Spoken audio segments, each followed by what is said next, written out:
Welcome to this mini episode of Charmed Life with Tricia Carr. I am your host, Tricia Carr. In this mini, I discuss how you can move out of negative thinking and shift negative patterns so that you can connect with your true desires and manifest your dreams. I hope you feel empowered from what comes through in the next 25 minutes. So what I was inspired to talk to you guys today about is how to remove or move through limiting thoughts and also situations so that you can move toward your true desires manifestation, the manifestation of your desire. And so, like I say, both thoughts and situations where we seem to have situations that we just haven't been able to budge. And girl, I've been there. If those of you who are my close friends know that I was there last year for sure.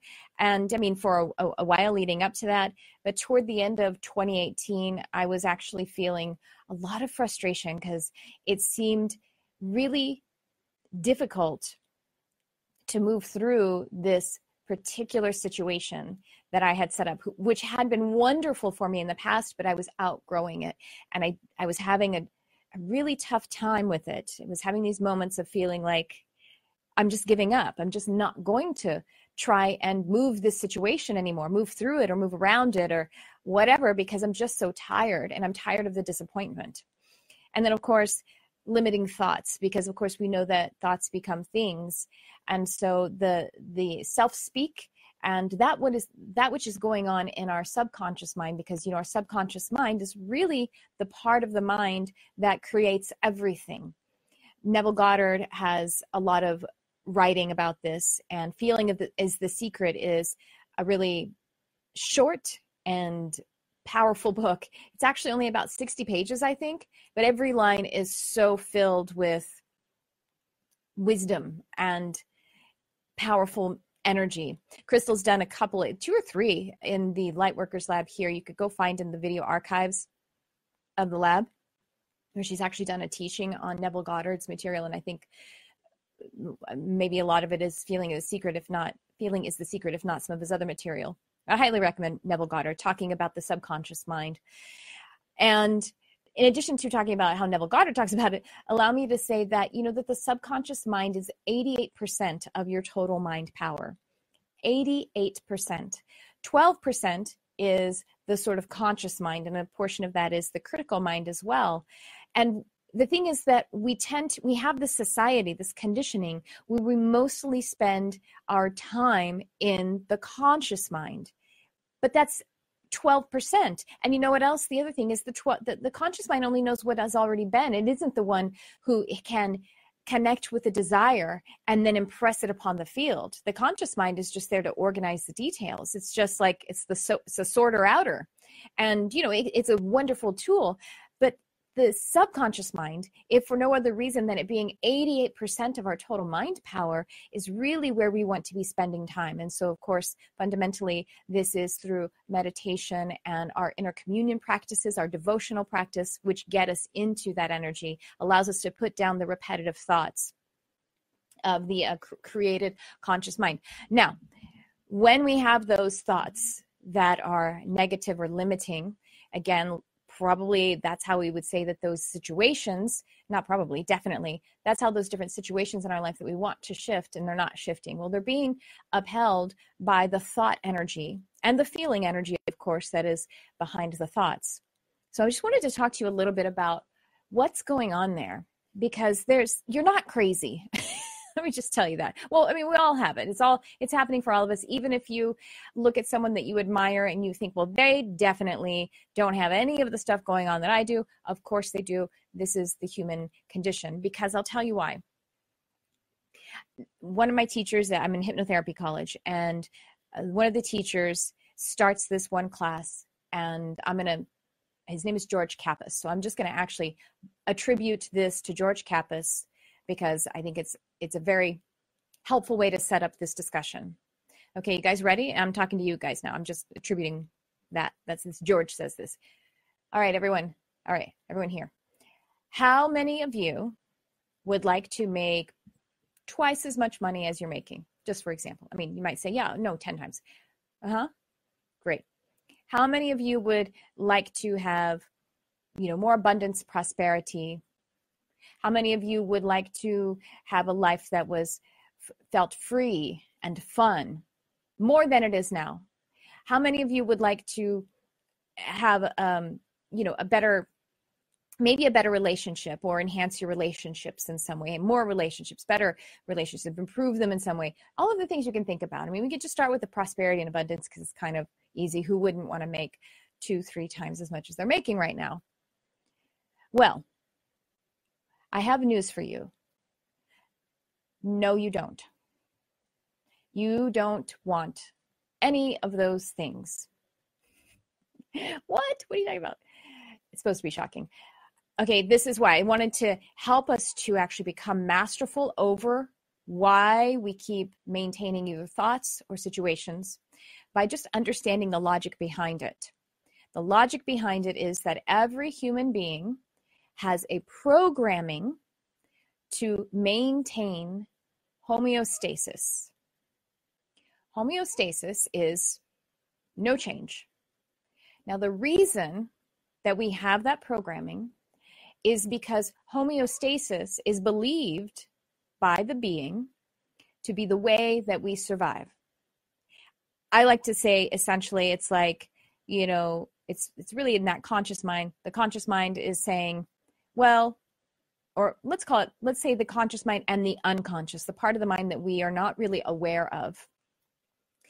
The bit that is really working for homeostasis believes we should repeat what we've done in the past because it's a proven method to not die. That's its belief. We're not dead, so that means we should keep doing what we're doing. But don't we want to do more than just not die? I know I do. That's first of all. Second of all, when we are moving, we really want to be empowered, and we want to observe whether whatever it is that we're thinking or in the way that we are behaving, are we doing it because we are running away from something or moving toward something, toward a desire? So those are really kind of the choices in the way that we can either make a decision out of fear or love. We can make a decision to move away from something, like to run away, avoid, and to negate something. Or we can move in the path of our desire toward. You see how toward and love is empowered? So what we do need to do is expose that part of the mind, expose ourselves. And it sounds like there's two of us. But when we are in that place of observing the parts of our mind that believes we should do exactly what we've done in the past because it didn't kill us, when we can observe that and understand it, then we actually step into the higher mind. We can then summon the subconscious mind and ask it to obey the new knowns. So the ways that we have been surviving, the homeostasis, that kind of lower mind, the one that is just really on the base level of trying to survive, is wanting to maintain the knowns, the known quantities, all of the things that have been known, haven't killed us, we maintain those. So what we can do is actually summon that awareness, observe it, understand the logic, and then say, we can do better than that. And as we do that, we communicate to the subconscious mind, these are the new knowns. This is how we're actually going to not only survive, but thrive. And when we thrive, as we tell our subconscious mind in our counsel, our self-counsel, our devotional time, our meditation, we're able to tell ourselves, not only will we be surviving, we'll be thriving. And when we thrive, we will survive even better, longer, more healthfully. We won't even have to think about surviving anymore because we will be then able to serve from a cup that is overflowing. We'll be of service.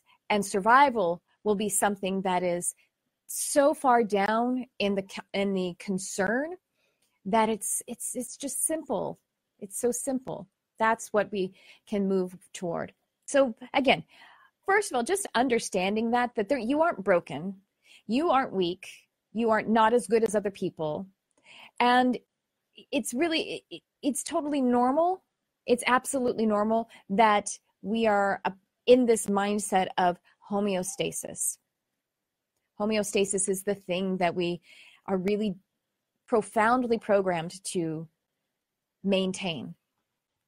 So what we can do in order to start moving out of limiting thoughts and or situations is, first step is accept it.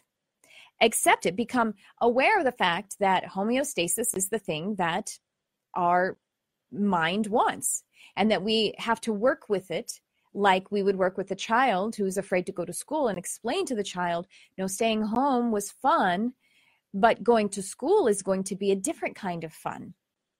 So really it is working with a child. We're working with our inner child, and all of the things that we're doing when we are moving through the old thought patterns, the thought patterns that were really crystallized in there from the time that we were kids, between usually 0 and 8.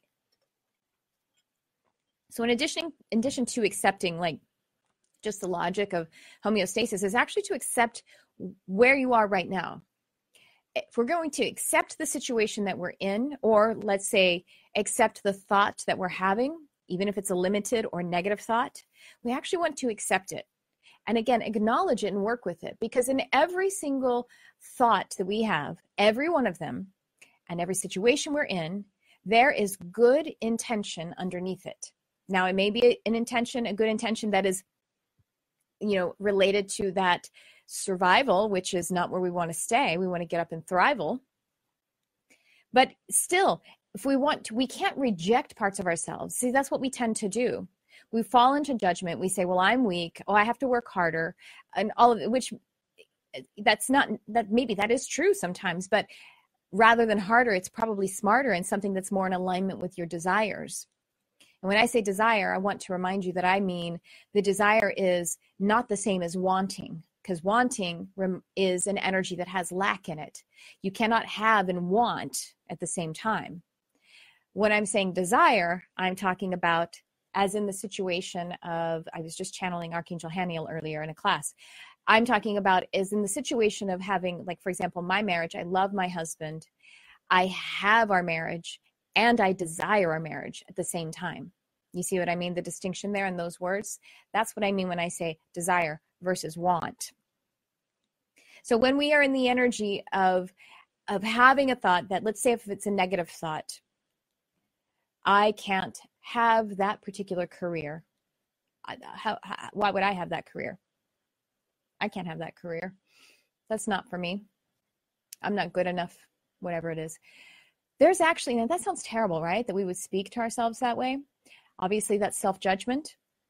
And where there is actually a good intention underneath that. And you might think, how is that possible? Well, I'll tell you how.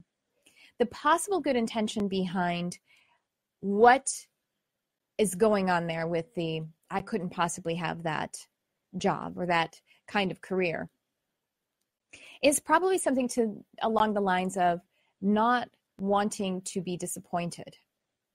See, that subconscious mind, or that mind of a child, is actually trying to protect you, because the mind of the child, that unconscious part of your thinking, and which sometimes bubbles up and you can see your thoughts and when they're negative, it made a mistake when it recorded that thought. The mistake that it made was that there was disappointment one time, which effectively was traumatic.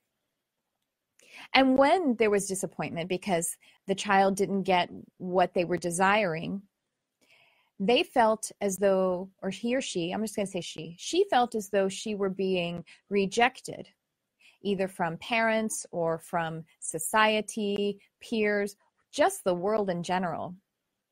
And that rejection is threatening to a child, because a child needs relationships in order to survive. And so the brain made an association, the child's brain made an association. If I don't get what I want and I have this feeling of disappointment, that means that I will be rejected. Rejected means death. And so you see, the good intention there is actually to protect you. The association was made from the point of death to disapproval or rejection to disappointment, all the way back to I don't get what I want. If we could hold space for that child and say, thank you so much, I recognize the good intentions. See, we can't really move past a thought or a situation until we acknowledge the good that it is still giving us. Because we aren't ready then to take action on the next thing, because we haven't received yet. So that's why for example, when we get into gratitude and appreciation for what there is, we're actually able to see the good that is there and then fully receive the good that is there so that we can move on. This means even with your negative thoughts, there is good there that wants to be acknowledged.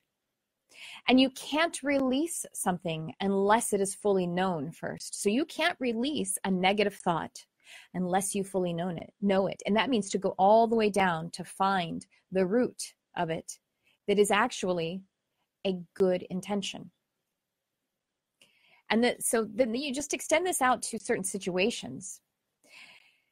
So you want to acknowledge why your mind is thinking what it is thinking, why your brain has sort of set up this little path of negativity.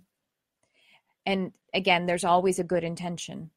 Now, it may not seem logical from an intelligent place, but that's not what we're talking about. We're talking about the poorly, or the mal logic, or whatever you want to say, the underdeveloped child's mental capacity. That is what has been sort of arrested in our brain. Literally the brain, which is the physical instrument, it's a body part, but the brain has set up the pathways because of the powerful emotions that were felt in association with it. And we're talking about neuroplasticity here.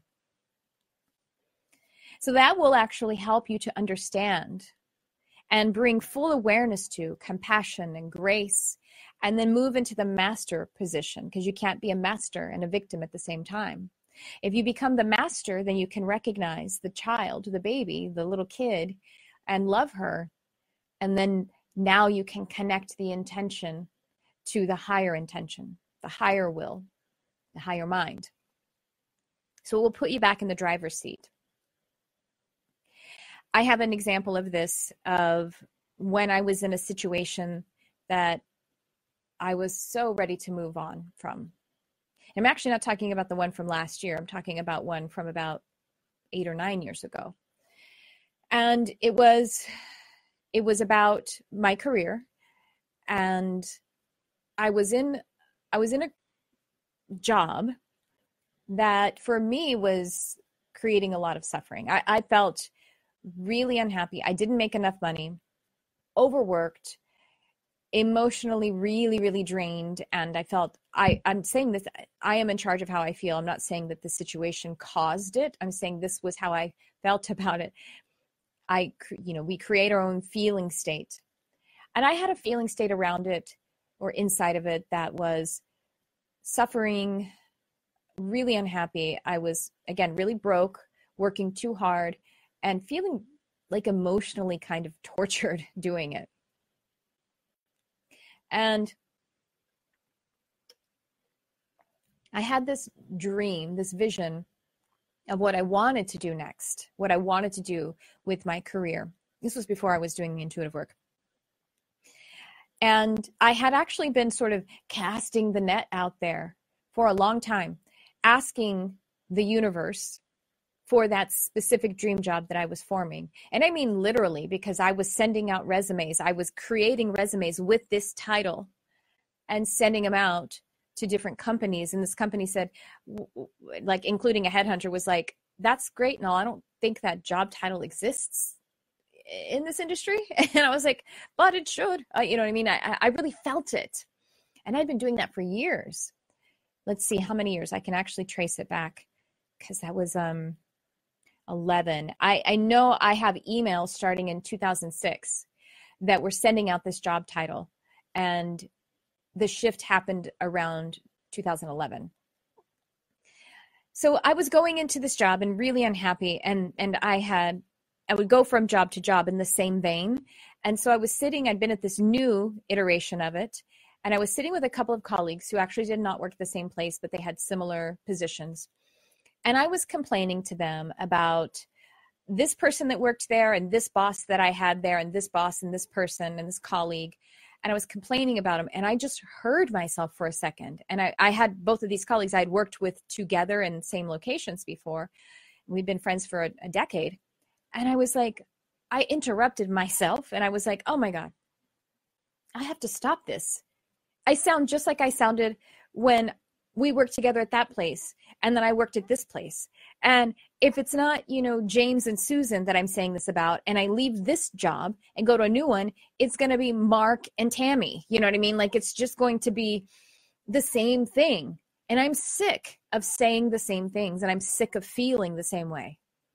And so I made a vow. I declared this I had no idea why I was doing this, but it was for my sake. I just did it for me.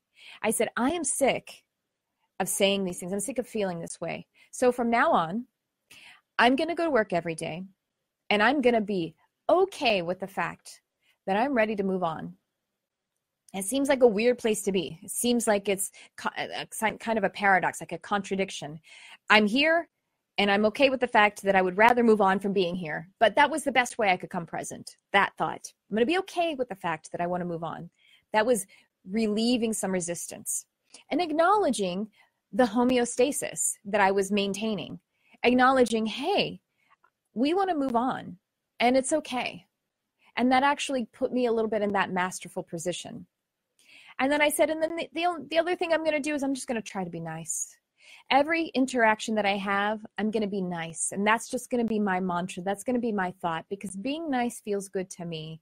And that's what I'm better at than being angry or being offended or being hurt.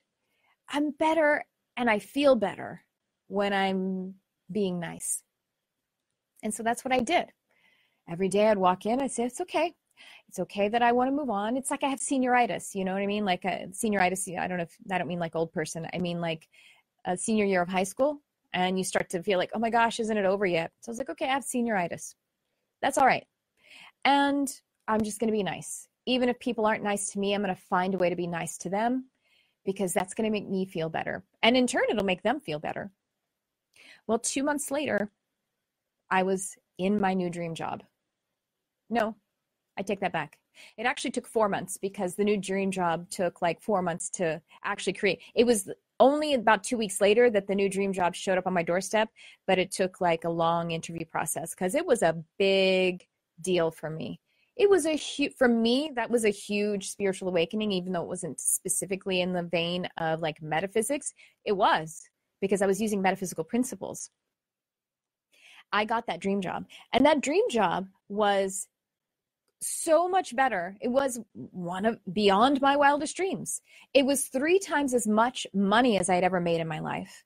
These people told me, we don't know how to do this job, so you just create it. And I was like, oh my God, that's what people told me 5 years ago, that the job didn't existed. And it still doesn't, but I get to create it.